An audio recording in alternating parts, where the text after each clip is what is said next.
осындай керемет аджика жабам десеңіздер, менің рецептімді көріп алыңыздар. Қайырлы күн, көрермендерім. Бұл жерде менде 35 килограмм қызанақ, оны ет тартқыштан майдалап өткізіп алдық. Және оған ащы бұрыштан 2 килограммды екіге бөліп салдық. Менде 35 килограмм қызанақты 30 литрлік 2 ыдысқа бөліп салдым. Екеуін теңдей етіп 2 ыдысқа бөліп салып аламыз. Бұл ащы бұрышты қалауыңызша сала бересіз. Ащылау қылам десеңіз көбірек саласыз, ащылау қылмайын десеңіз аздау саласыз. Енді мына жерде менде болгар бұрышы, қызыл болгар бұрышынан 1 қап, яғни 10 шақты килограмм. Оны да майдалап өткізіп 2 ыдысқа бөлеміз. Болгар бұрышының еттісін алыңыздар. Қып-қызыл қалың еті бар, жақсы болгар бұрыштан алыңыздар. Чеснок та менде 2 килограмм. Әрбір ыдысқа 1-1 килограммнан саламыз. Жақсылап араластырып отқа қоямыз.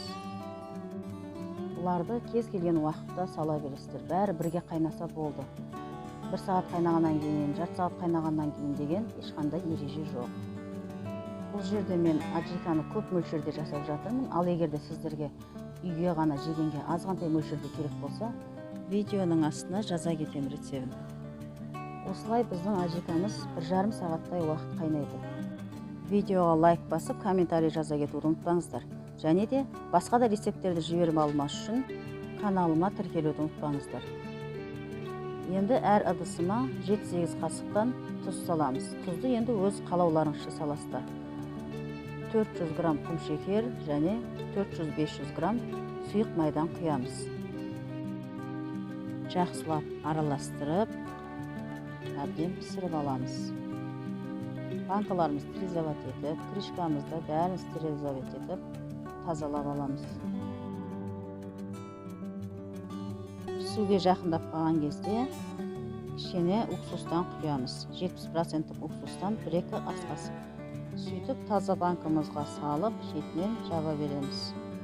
Міне осындай керемет аджикалар шықты. Ас болсын. Егерде видео ұнап жатса, лайк басып, комментарий жазуды, каналға тіркелуді ұмытпаңыздар.